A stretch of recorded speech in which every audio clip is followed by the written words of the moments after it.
নমস্কার বন্ধুরা, আজ আপনাদের সাথে এমন একটি শাকের রেসিপি শেয়ার করতে চলেছি। আপনারা প্রথম থেকে পুরো ভিডিওটা শেষ পর্যন্ত দেখতে থাকুন।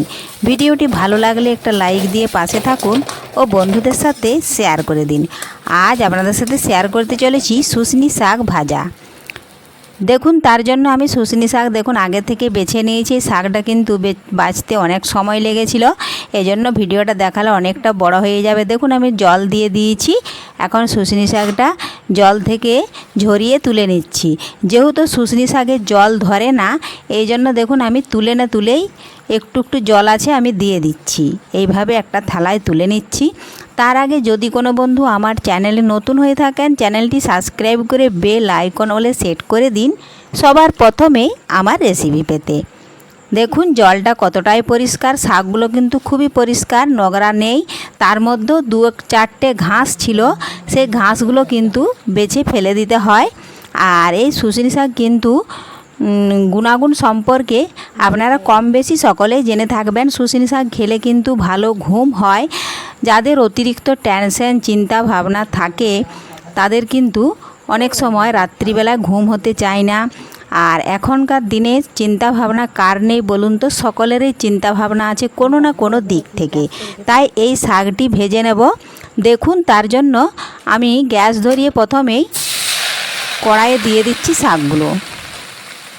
সামান্য পরিমাণে একটু আমি লবণ দেব, দিয়ে বেশ কিছুক্ষণ ঢাকা দিয়ে একটু সেদ্ধ করে নেব। কারণ শুশনি শাকটা যতই পাতাটা পাতলা হোক একটু চিমড় হয়, এজন্য সবাই খেতে পারে না। যাদের দাঁত নেই তারা কিন্তু খেতে পারে না। আর এই শাকটা কিন্তু বয়স্ক মানুষদের খাওয়া খুবই ভালো। বয়স্ক মানুষদের এমনিতেই কিন্তু ঘুম কমে যায়, যেহেতু তাদের ইমিউনিটি পাওয়ার অনেকটাই কমে যায় বয়সের সাথে সাথে, এই জন্য তাদের ঘুম কম হয়। তার সাথে যদি কম বয়স্কদেরও যদি ঘুম না হয় অতিরিক্ত টেনশনের ফলে, তাহলে এই পদ্ধতিতে শুশনি শাকটা ভেজে খেলে কিন্তু রাত্রিবেলায় ঘুম ভালো হয়। তো দেখুন, আমি বেশ কিছুক্ষণ সময় নিয়ে শুশনি শাকটা ঢাকা দিয়ে রেখে দিয়েছিলাম। এখন ঢাকা তুলে নিয়েছি। আর দেখুন, এই শাক থেকে যেটুকু জল বেরোচ্ছে সেই জলটা কিন্তু আমি ফেলে দেবো, কারণ শাকটা আমার ভালোভাবে সেদ্ধ হয়ে গেছে। এই দেখুন, জল থেকে শাকটা আমি আলাদা করে নিচ্ছি।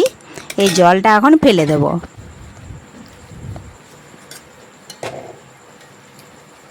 খুবই সহজ ও টেস্টি রেসিপি এটা, খেতেও কিন্তু খুবই ভালো লাগে। দেখুন জলটা ফেলে দিয়েছিলাম, ওটা দেখানো হয় না। আর যেটুকু শাকের গায়ে জল আছে সেটা কিন্তু এইভাবে কড়াইয়ের মধ্যে আমি কিছুক্ষণ সময় নিয়ে শুকিয়ে নিয়েছি।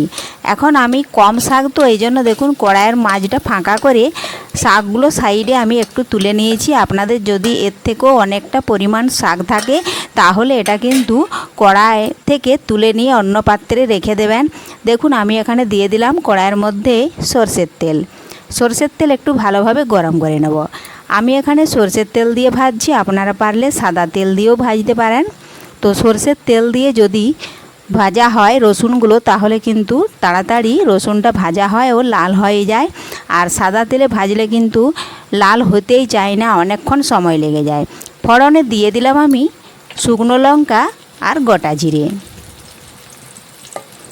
আমি এখানে একটা শুকনো লঙ্কা দিচ্ছি, কারণ শাকটা অনেকটাই কম। আপনারা পারলে আবারও 3-4টে দিয়ে দিতে পারেন, তাতে কোনো অসুবিধা নেই। দেখুন আমি গোটা জিরে আর লঙ্কাটা একটু ভেজে নিচ্ছি। ভাজা হয়ে গেছে, দিয়ে দিলাম রসুন কিছুটা পরিমাণ থেতো করে রেখেছিলাম। রসুনটা দিয়ে এখন নাড়াচাড়া করে একটু সময় নিয়ে রসুনটা ভেজে নেব। রসুনটা যখনই ভাজা হয়ে যাবে একটা কিন্তু খুব সুন্দর গন্ধ উঠবে, সুগন্ধি।